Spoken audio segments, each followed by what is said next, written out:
not in its bodily light. You are able to feel its rays because you are a Manomaya Purusha. If you can become the Vijnanamaya Purusha, then the supramental light comes out of you. And if you are a Manomaya Purusha, you can take the light, there is a descent of the light, but you cannot become the Vijnanamaya Purusha. A new body has to be built. It is in the process of being built, and its final test will be on September 11th, 2011. In September 11, in one way, it is very significant. You know about that skyscraper? That is a proof that the materialistic obstructions have been removed for the Vijnanamaya Koshas coming down. You have to correlate the physical activities with the higher activities. And all this is here in this, and of course in the other volume. What is that? The Divine Life, Life Divine. You have to read both, you have to club them both. There the theory is there, and here the practical. And you have to be as serious as that. And the Vijnanamaya Purusha has to be built, so it should have a body. Just as a Manomaya body is there for the Manomaya Purusha. It was done on September 11th. 2011. Huh? 2011. That how arrived? We'll talk it later. Why? Because today I will show you the slides. Time and supramental consciousness. Last chapter. I will show it. I will finish it that also today. The sky, the mid-air and the earth, the mentality, vitalities, physicality of man and the universe, living on the earth, climbing into the mid-air or even winging in the sky, the mental being, the Manomaya Purusha would still live in the rays of the sun and not in its bodily light. The bodily light will be when you can build a Vijnanamaya Purusha. Then we will have 4 Purushas. Right? When we become the supramental beings, we will have 4 Purushas. The Annamaya Purusha, the Pranamaya Purusha, the Manomaya Purusha, and then the Vijnanamaya Purusha.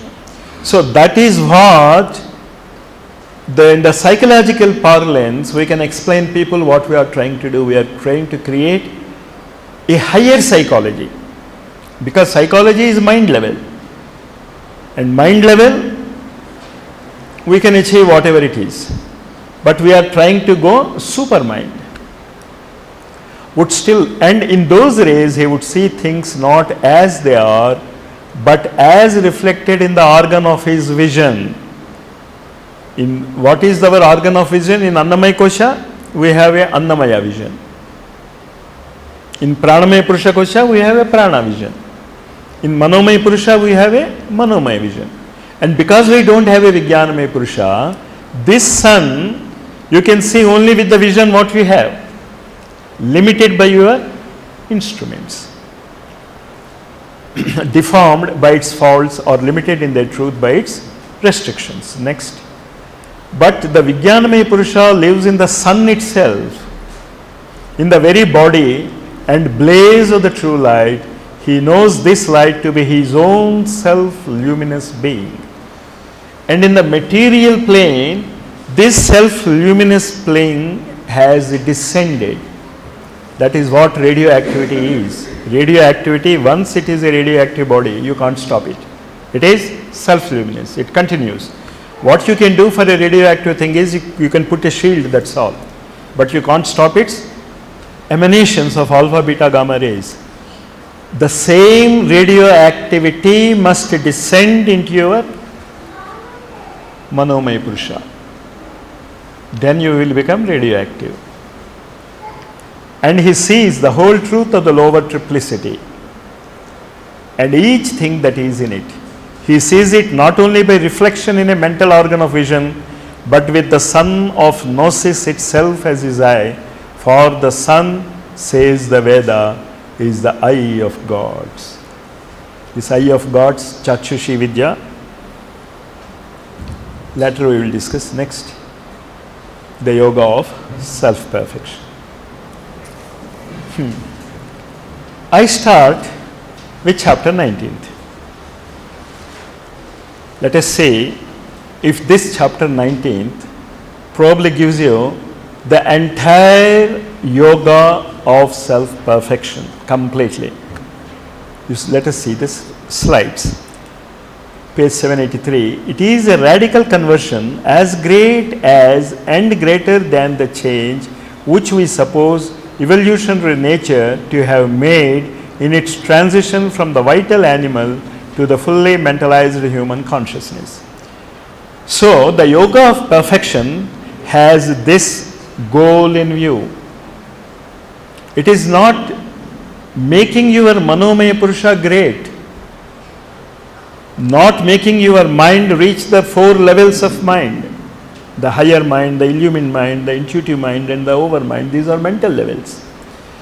But what the yoga of self-perfection aims is this change when nature made a man out of animal.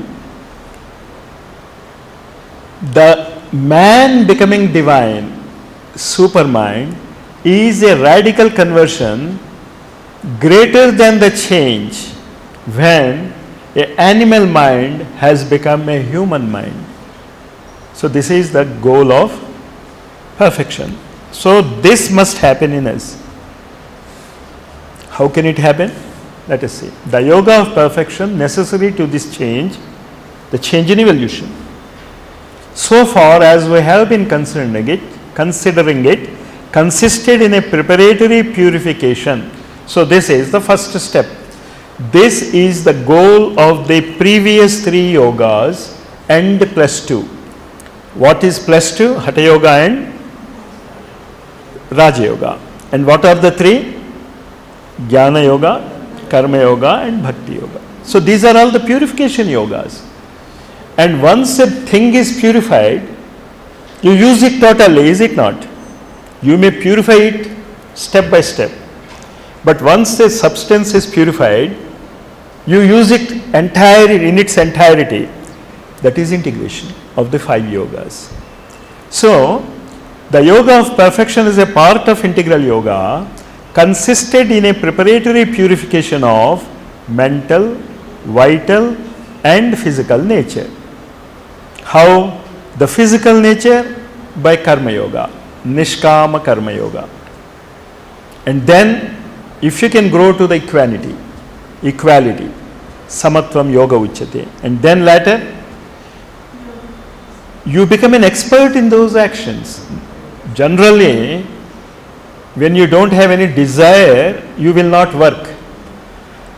But the physical nature has to be made to work in such a way that you are an expert in whatever you do. Yoga, karmasu kaushalam. And then the vital, bhakti yoga. And what is bhakti yoga? An ideal. Becoming an idol. Many people don't understand why we pray to idols. And many times we are criticized, and the more he says he is intellectual, he criticizes the idol worship more, which is wrong. Because an ideal always becomes an idol of perfection. There are 3 words which we should remember: idea, ideal and idol. Whenever we talk about truth, what is the idol that comes before us? You remember anyone? Truth, Satya. Why Harishchandra? So the ideal of truth has become the idol. And don't you think that ideal becoming an ideal is a higher evolution? So all our gods are ideals evolved into an idol. Rama Vigrahavan Dharmaha.